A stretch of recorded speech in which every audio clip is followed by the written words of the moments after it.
नमस्कार दोस्तों, सुभाष की बात में आपका स्वागत है। आज की जनधारा दैनिक समाचार पत्र के जो डिजिटल प्लेटफॉर्म है जनधारा 24/7 से आज मैं आपसे बात करूंगा मोनालिसा की मुस्कान की।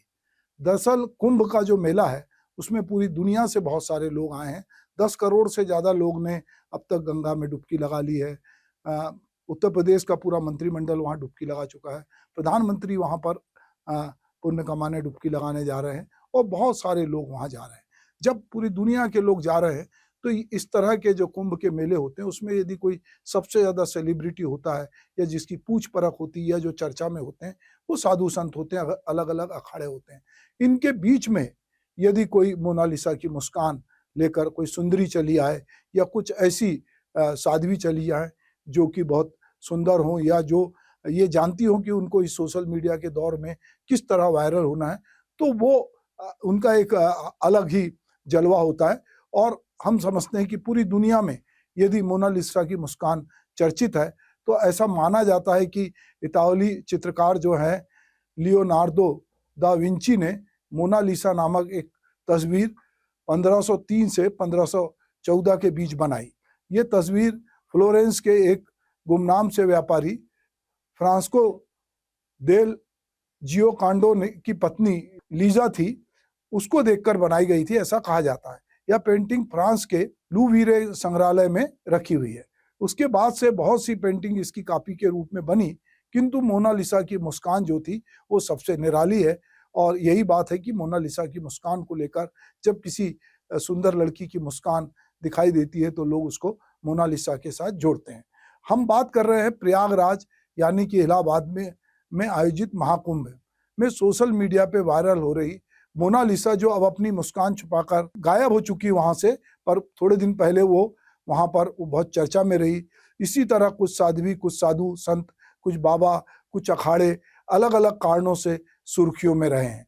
तो हम आज बात करेंगे कि महाकुंभ 2025 में जो लोग बाबा साध्वी जो आकर्षण, विवाद, अनोखे संकल्प के कारण चर्चा में रहे, तो वो कौन कौन लोग हैं और वो क्यों, किस वजह से चर्चा में थे।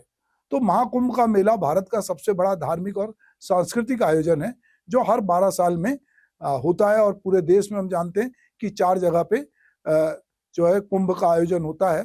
तो इलाहाबाद में 12 साल बाद प्रयागराज में चूंकि त्रिवेणी का संगम है तो वहां पर लाखों करोड़ों श्रद्धालु, साधु संत वो सब इकट्ठे हो रहे हैं। और इस समय पूरे देश में एक सनातन की अनुगूंज है, क्योंकि चाहे यूपी की योगी सरकार हो, चाहे मोदी सरकार हो, चाहे छत्तीसगढ़ की बीजेपी की सरकार हो, चाहे मध्य प्रदेश की सरकार हो, सब इस समय सनातन को लेकर बहुत कहना चाहिए उनका रुझान कुछ ज्यादा ही है। तो ऐसे में अगर साधु संत आते हैं और वो साधु संत अलग अलग तरह के चर्चा में आते हैं तो निश्चित रूप से ये समय सोशल मीडिया का है, वायरल होने का समय है। तो उनका व्यक्तित्व, उनकी बातचीत, उनका अनोखा अंदाज, वो सारा जो है वो सोशल मीडिया पर सुर्खियां बटोरता है।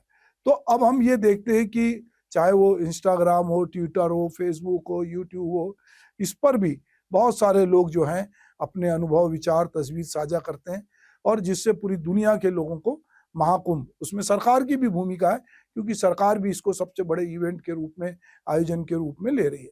तो सोशल मीडिया पे जो लोग बहुत चर्चा में आए हैं उनमें अगर मैं बात करूं, जैसे मोनालिसा की मुस्कान वाली लड़की की मैं बात करूं, तो वो जो है लड़की मेले में दिखाई दी और अब मेले में वो नहीं दिख रही है और मेले से वो गायब हो गई। तो वो कौन है? तो मोनालिसा की खूबसूरती की वजह से चर्चा में आई साध्वी, ये इंदौर से थी। मोनालिसा की जो माला बेचने के लिए आई थी। कुल अलग अलग लोग, चूंकि मेला लगता है तो मेले में व्यापारी भी आते हैं, बहुत तरह की चीजें बेचते हैं। तो ये लड़की माला बेचने आई थी, पर ये अपनी खूबसूरती के कारण चर्चा में बन गई। उसकी आंखों की आकर्षकता को देखकर सोशल मीडिया पे लोग उसकी तुलना जो है मोनालिसा पे से करने लगे और धीरे धीरे जो है उसका बहुत जब हल्ला मचा सोशल मीडिया पे तो उसके पिता ने उसको लौट जाने की सलाह दी। और वो बेचने तो गई थी माला, पर चूंकि जैसा कि हम कहते हैं, कबीर कहते हैं कि दो जन तीरथ चले, चित चंचल मन चोर, और एकऊ पाप ना उतरिया, 10 मन लादे और। तो जो लोग मेले ठेले में जाते हैं वो डुबकी लगाने तो गए हैं, पर सौंदर्य को देखकर उनकी आंखें ठिठक जाती है, कदम रुक जाते हैं और वे जो है किसी को, कोई चाहे वो माला बेचने आई हो या कोई और काम से आई हो, तो वो उसको देखने लगते हैं। तो ये लड़की बहुत चर्चा में रही और इसको लोगों ने मोनालिसा के नाम से कहा, पर बाद में ये माता पिता के कहने पर वहाँ से चली गई और अपने घर पहुँच गई। पर इसकी मुस्कान जो है अब चर्चा में है, तो लोग ढूंढते हुए कहीं ना कहीं माला खरीदने के लिए हो सकता है कि लोग वहां जाएं। एक और सुंदरी जो है वो हर्षा रिछारिया है। हर्षा रिछारिया जो हैं, इनको सबसे सुंदर साध्वी के तौर पे जाना जाने लगा। निरंजनी अखाड़े से जुड़ी थी और रथ पे बैठने के दौरान इनका एक वीडियो सोशल मीडिया पे वायरल हुआ। तो चलिए वो वीडियो भी देख लेते हैं। मैं उत्तराखंड से आई हूँ, आचार्य महामंडलेश्वर की शिष्या हूँ। मुझे जो करना था वो छोड़ के मैंने ये वेश धारण किया है। सुकून। मेरी 30 पिछले 2 साल से। तो देखा कि आपने कि इस वीडियो के बाद कई संतों ने उन्हें ट्रोल किया और विवाद शुरू हो गया। हर्षा इस विवाद के बाद रोते हुए इंस्टाग्राम पर उसने वीडियो पोस्ट किया। उन्होंने महाकुंभ छोड़ने का ऐलान कर दिया। हर्षा इस घटना को लेकर ट्रोलर्स पर भी गंभीर उन्होंने आरोप लगाए। तो एक तरफ हर्षा है, दूसरी तरफ इंदौर से आई एक दूसरी सुंदरी है जो माला बेचने आई। इसके अलावा और बहुत सारे लोग हैं जो लगातार, एक बाबा हैं IITN बाबा, वो भी जो है उनकी उटपटांग बातें, उनकी बहुत सारी, अभय सिंह उनका नाम है, वो पढ़ाई के बाद उन्होंने धर्म की राह अपनाई और महाकुंभ में वो चर्चा का विषय बने। अपनी शिक्षा और विचारों के लिए जाने जाते हैं, लेकिन जूना अखाड़ा ने उन्हें अनुशासन और गुरुओं के प्रति सम्मान न दिखाने के कारण प्रवेश पर रोक लगा दी। उनका यह कदम महाकुंभ के पारंपरिक नियमों के खिलाफ था, जिससे उन्हें अखाड़े से में आने से रोक दिया गया। एक डॉक्टर बाबा हमारे पूरे देश में, आप जहाँ कहीं भी जाए, जो इतने मेडिकल कॉलेज में लोग पढ़ के जाते हैं, चाहे MBBS करें, MD करें या DM करें, उनकी उतनी पूछ परख नहीं होती। पर कुछ डॉक्टर होते हैं जो या झोला छाप होते हैं या अलग अलग तरह के होते हैं, वो डॉक्टर भी कहीं ना कहीं बहुत चर्चा में होते हैं। पर यहाँ एक डॉक्टर है, वो अपने अनोखे इलाज के कारण जो है वो उन्होंने वहाँ शिविर लगाया है। ये बाबा भुवनेश्वर से आए हैं और निःशुल्क चिकित्सा देने के लिए मशहूर हैं। बाबा ने दावा किया कि भगवान शिव की कृपा से वो असाध्य बीमारियों का इलाज करते हैं। उनके पास इलाज कराने के लिए लोग आते हैं और उनकी सेवाओं के कारण वे चर्चित हो रहे हैं। तो चलो ऐसे डॉक्टर साहब की भी एक झलक मैं आपको दिखाता हूँ। ऐसे बहुत सारी जो भी बीमारी वाला सब यहाँ आते हैं, सब इलाज करते हैं। हम कुछ नहीं करते हैं, भगवान प्रे करते हैं, बड़ा से बड़ा बीमारी यहीं पे ठीक हो जाता है। देखो आजकल मेडिकल साइंस में जो दवा नहीं है, यहाँ हम इसको चुटकी में ठीक करते हैं। स्पॉन्डालिसिस हो, फ्रोजन शोल्डर हो, माइग्रेन हो, थोड़ा सा एडी का दर्द हो तो मेडिकल साइंस में उसका दवा नहीं है। हम CP हो, ऑटिज्म हो, ये सब बहुत के यहीं पे ठीक करता हूँ। ओडिशा नहीं, इंडिया नहीं, बाहर कंट्री भी जाता हूँ, वहाँ भी लोगों को इलाज करता हूँ। कुंभ में तो रविवार से बैठा हूँ, कम से कम 7-8 हजार का मरीज मैंने देख चुका हूँ। पे अब भी कल शाम तक आए थे, कितना भीड़ था आप लोग देखा होगा। ये कोई विद्या नहीं कि कोई प्रैक्टिस नहीं, ये सब भगवान शिव जी का वरदान है। उनका वरदान से हम बड़ा से बड़ा बीमारी को चुटकी में ठीक कर सकते हैं और कुछ नहीं। अब एक पहलवान बाबा है, ये युवा प्रेरणा जो है ये स्रोत बन रहे हैं। पहलवान बाबा राजपाल सिंह महाकुंभ में अपनी शक्ति और नशा मुक्ति अभियान के कारण सुर्खियों में है। उनका उद्देश्य युवाओं को नशे से दूर ले जाने का है और वो शारीरिक फिटनेस के प्रति जागरूकता पैदा कर रहे हैं। और 50 की उम्र में भी एक हाथ से 10,000 पुशअप कर लगा सकते हैं, जो युवाओं के लिए प्रेरणा का स्रोत बन गया है। मुझे याद है, मैं ऐसे बहुत सारे लोगों को बहुत पहले भी देख चुका हूँ अपने कॉलेज के दिनों में, जो अलग अलग तरह के करतब दिखाते थे और वो बहुत सारी चीजें, पत्थर उठा लेते थे अपने लिंग से, तो कोई कोई चीज उठा लेता था और लोगों के लिए वो एक कौतूहल का विषय बना रहता था। तो बाबा का मानना है, पहलवान बाबा का, कि शारीरिक और मानसिक संतुलन बनाए रखे तो इससे जीवन सफल होगा। एक बाबा है कांटा वाले, आपने देखा एक फिल्म पहले गाना बहुत मशहूर हुआ था, कांटा लगा। अब ये कांटा वाले बाबा हैं, 45 सालों से कांटों पे सोने वाले बाबा रमेश कुमार माझी, जो अपने जीवन के 45 साल कांटों की सेज पर बिता चुके हैं। तो जिनकी होठों पे हंसी, पाँव में छाले होंगे, वक्त की डोर वही लोग संभाले होंगे। कांटों को देखकर एक बहुत मशहूर शेर है कि जी खुश हुआ है मेरा राह को पुरखार देखकर, मैं इन आवलों के पाँव से घबरा गया था मैं, जी खुश हुआ है मेरा राह को पुरखार देखकर। तो जिनके छाले होते हैं पैर में, वो कांटों को देखकर भी खुश होते हैं। तो बाबा जो है कांटों की सेज पर सो रहे हैं तो निश्चित रूप से कुछ उनका कहना चाहिए कि उनकी प्रैक्टिस होगी, तो एक वो आकर्षण का केंद्र बने हैं। उनका मानना है कि तप और साधना से लोग जो है इस तरह से कर सकते हैं। तो बाबा अपनी साधना को आखिरी सत्य मानते हैं और इस तपस्या के लिए वो महाकुंभ में प्रसिद्ध हो गए। एक बाबा छोटू बाबा हैं, 3 फीट की हाइट है, और वो जो है गंगापुरी महाराज और छोटू बाबा की कहानी बहुत दिलचस्प है। यह 3 फीट हाइट के हैं और 57 वर्ष की उम्र में भी बच्चों जैसा कद रखते हैं। उनका दावा है कि उन्होंने पिछले 32 सालों में स्नान नहीं किया, तो बड़ी बात है। लोग कोई जुम्मे के जुम्मे नहाते हैं, कोई रोज नहाते हैं, ये बाबा 32 साल से स्नान नहीं कर रहे हैं। और स्नान नहीं करना कोई बहुत अच्छी बात तो नहीं है, पर इन्होंने स्नान नहीं करके भी एक रिकॉर्ड बनाया है और ये संन्यास की राह इन्होंने अपनाई है। इनका जीवन और साधना महाकुंभ में लोगों के बीच आकर्षण का केंद्र बना है। अब एक बाबा जी हैं, वो रुद्राक्ष वाले बाबा। मैं देखता हूं कि देश भर में रुद्राक्ष बहुत बिकता है और लोग कहते हैं कि कोई फलाने किस्म का रुद्राक्ष चाहिए, कोई हमको ये इस तरह का रुद्राक्ष चाहिए। और रुद्राक्ष ग्रहण करने से, और बहुत सारे प्रवचनकार भी आजकल अपने प्रवचन में रुद्राक्ष लोगों को देते हैं और उनको लगता है कि रुद्राक्ष से जो है बहुत सारी चीजों का हल हो जाएगा। सिर पे 45 किलो रुद्राक्ष, गीतानंद जी महाराज जिनके लिए 45 रुद्राक्ष की मालाएं महाकुंभ में अपनी तपस्या के कारण वो सबका ध्यान खींच रहे हैं। वो महादेव को प्रसन्न करना चाहते हैं और उन्होंने अपनी तपस्या से यह साबित कर दिया है कि उनका समर्पण और विश्वास अडिग है और महादेव उनकी जल्दी ही सुनेंगे।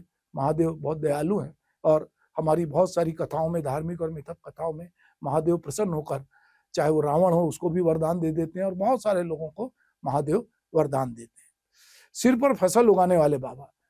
अपने देश में धीरे धीरे आबादी बढ़ रही है और खेती की जमीन कम हो रही है, तो बहुत सारे लोग अपने छत पर सब्जी लगाते हैं, कोई अलग अलग जगह लगाते हैं। अब अगर कोई बाबा सिर पे फसल उगाने लगे तो इससे अच्छी बात तो एग्रीकल्चर के लिए कोई हो नहीं सकती। एक नवाचार है कि अगर जमीन नहीं है तो लोग सिर पर भी फसल उगाएंगे। तो अमरजीत बाबा जो सिर पर गेहूं, जो बाजरा जैसी फसलों को उगाते हैं, महाकुंभ में एक अनोखे बाबा के रूप में उनकी पहचान है। उनका उद्देश्य पर्यावरण संरक्षण के लिए लोगों को जागरूक करना है। वे 14 वर्षों से सिर पर फसल उगा के पर्यावरण की अहमियत प्रदर्शित कर रहे हैं। अब सवाल है कि इनकी फसल से कितने लोगों का पेट भर रहा है, ये भी एक शोध का विषय होना चाहिए। खैर, बहरहाल ये पर्यावरण की बात कर रहे हैं। नाखून वाले बाबा, जो नाखून है उसको कहा गया है कि ये पशुता की निशानी है, नाखून क्यों बढ़ते हैं? तो नाखून वाले बाबा का संकल्प जो है, महाकाल गिरी बाबा है जो पिछले 9 साल से एक हाथ को हवा में उठाए खड़े हैं।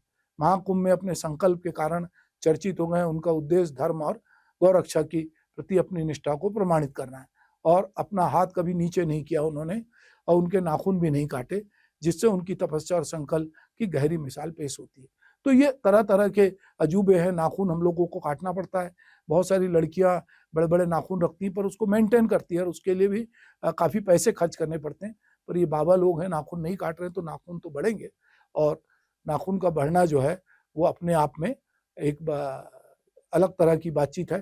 खैर, बहरहाल ये जो महाकुंभ है कई कारणों से, सोशल मीडिया के चलते और अपने धार्मिक कारणों से ये चर्चा में है और बहुत लोगों को लगता है कि उन्होंने जीवन में जो कुछ भी पाप किए हैं और उनको पुण्य कमाना है तो गंगा में अगर डुबकी लगा लेंगे, त्रिवेणी पे डुबकी लगा लेंगे तो उनके जो पाप हैं वो कम हो जाएंगे या वो पवित्र हो जाएंगे या वो आस्था से लबरेज हो जाएंगे।